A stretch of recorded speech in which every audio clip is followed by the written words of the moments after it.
Hello दोस्तों, मैं सरोज कुमार रांची झारखंड से मेरे यूट्यूब चैनल स्पेलिंग मास्टर में आपका स्वागत है। दोस्तों, इंग्लिश के शब्दों का स्पेलिंग सबसे आसान तरीके से लिखना मैं आपको सिखा रहा हूं। मेरी बातों पर यकीन ना हो तो आप सारे सोशल मीडिया प्लेटफॉर्म जैसे कि इंस्टाग्राम, फेसबुक, यूट्यूब पर आप इसे चेक कर सकते हैं। आप पाएंगे कि इंग्लिश स्पेलिंग लिखने का सबसे आसान तरीका मैं ही आपको बता रहा हूं। दोस्तों, इंग्लिश शब्दों का स्पेलिंग लिखना उतना ही आसान है जितनी आसानी से आप अपना नाम इंग्लिश में लिख लेते हैं। शब्द छोटे हों या बड़े, इससे कोई फ़र्क नहीं पड़ता है। इंग्लिश के डिफ़िकल्ट शब्दों का स्पेलिंग लिखना बहुत ही सरल और आसान है। कैसे? चलिए मैं आपको सिखाता हूँ। दोस्तों, इसके लिए मैंने कुछ शब्द लिए हैं, जैसे कि पहला शब्द है इग्नोरेंस, दूसरा शब्द है एडमिटेंस, तीसरा शब्द है एबेंस। दोस्तों, आप सभी देख रहे हैं कि इन सभी शब्दों के अंत में एंस आया है। तो दोस्तों, इंग्लिश में एंस के लिए ANCE लिखा जाता है। तो दोस्तों, सबसे पहले हम पहला शब्द इग्नोरेंस लेते हैं और सबसे पहले एंस के लिए ANCE लिख लेते हैं। बाकी बचे शब्दों के लिए रोमन स्क्रिप्ट का हेल्प लेंगे। रोमन स्क्रिप्ट में छोटी ई के लिए आई होता है, जी से ग होता है, एन से ना होता है, ओ की मात्रा के लिए ओ लिखेंगे, आर से रा होता है। इस प्रकार से आप इग्नोरेंस का स्पेलिंग बहुत ही आसानी से लिख लेते हैं। अब आते हैं दूसरे शब्द एडमिटेंस पर, और सबसे पहले एंस के लिए ANCE लिख लेते हैं और बाकी बचे शब्द के लिए रोमन स्क्रिप्ट का हेल्प लेंगे। दोस्तों, यहाँ ध्यान देने वाली बात यह है कि पहला शब्द एडमिटेंस में ए आया है और इंग्लिश अल्फ़ाबेट के अनुसार ए के लिए ए लिख देते हैं, और रोमन स्क्रिप्ट में डी से ड होता है, एम से म होता है, छोटी ई के लिए आई लिखेंगे, टी से ट होता है। दोस्तों, यहाँ ध्यान देने वाली बात यह है कि टी के लिए यहाँ डबल टी का प्रयोग किया जाता है। इस प्रकार से आप एडमिटेंस का भी स्पेलिंग बहुत ही आसानी से लिख लेते हैं। बस इसमें ध्यान देने वाली बात यह है कि टी के लिए डबल टी का प्रयोग किया जाता है। अब आते हैं तीसरे शब्द एबेंस पर, और सबसे पहले एंस के लिए ANCE लिख लेते हैं और बाकी बचे शब्द के लिए रोमन स्क्रिप्ट का हेल्प लेंगे।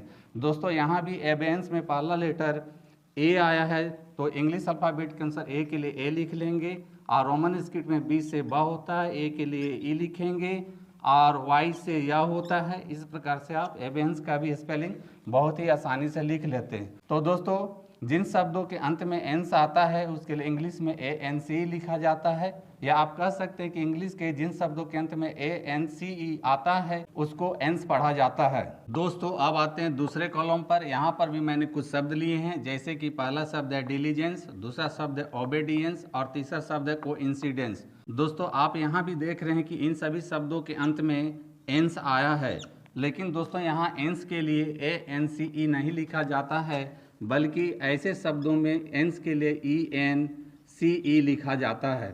तो दोस्तों, सबसे पहले हम पहला शब्द डिलीजेंस लेते हैं और सबसे पहले एंस के लिए ENCE लिख लेते हैं, और बाकी बचे शब्द के लिए रोमन स्क्रिप्ट का हेल्प लेंगे। रोमन स्क्रिप्ट में डी से ड होता है, छोटी ई के लिए आई लिखेंगे, एल से ल होता है, छोटी ई के लिए आई लिखेंगे, और जी से ज होता है। इस प्रकार से आप डिलीजेंस का स्पेलिंग बहुत ही आसानी से लिख लेते हैं। अब आते हैं दूसरे शब्द ओबीडियंस पर, और सबसे पहले एंस के लिए ENCE लिख लेते हैं और बाकी बचे शब्द के लिए रोमन स्क्रिप्ट का हेल्प लेंगे। रोमन स्क्रिप्ट में ओ के लिए ओ होता है, बी से ब होता है, ए की मात्रा के लिए ई लिखेंगे, डी से ड होता है, और छोटी ई के लिए आई लिखेंगे। इस प्रकार से आप ओबीडियंस का भी स्पेलिंग बहुत ही आसानी से लिख लेते हैं। अब आते हैं तीसरे शब्द कोइंसिडेंस पर, और सबसे पहले एंस के लिए ENCE लिख लेते हैं और बाकी बचे शब्द के लिए रोमन स्क्रिप्ट का हेल्प लेंगे। रोमन स्क्रिप्ट में सी से क होता है, ओ की मात्रा के लिए ओ लिखेंगे, छोटी ई के लिए आई होता है, एन से ना होता है। और दोस्तों, यहाँ ध्यान देने वाली बात यह है कि सी के लिए यहाँ CI लिखा जाता है और डी से ड होता है। इस प्रकार से आप कोइंसिडेंस का भी स्पेलिंग बहुत ही आसानी से लिख लेते हैं।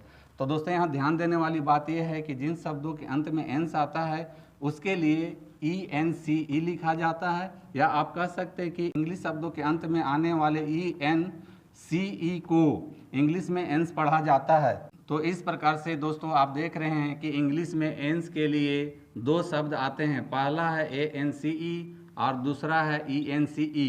तो दोस्तों, आपको कंफ्यूज होने की ज़रूरत नहीं है कि एंस का इंग्लिश ANCE होगा या ENCE होगा। दोस्तों, आप अपना कन्फ्यूजन दूर करने के लिए और ANCE और ENCE से बने शब्दों का स्पेलिंग विस्तार से सीखने और समझने के लिए आप मेरे चैनल स्पेलिंग मास्टर में ANCE और ENCE वाले वीडियोस देख सकते हैं। तो दोस्तों देखा आपने, इंग्लिश स्पेलिंग लिखना है बहुत आसान। तो दोस्तों मेरी टीचिंग पसंद आती है तो मेरे वीडियो को लाइक, कमेंट और शेयर करें तथा मेरे चैनल को फॉलो, सब्सक्राइब जरूर करें। Thank you.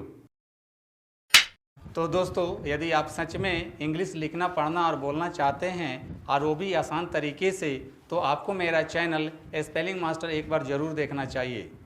दोस्तों वीडियो पसंद आए तो इस वीडियो को लाइक करें, शेयर करें और मेरे चैनल को सब्सक्राइब जरूर करें। Thank you.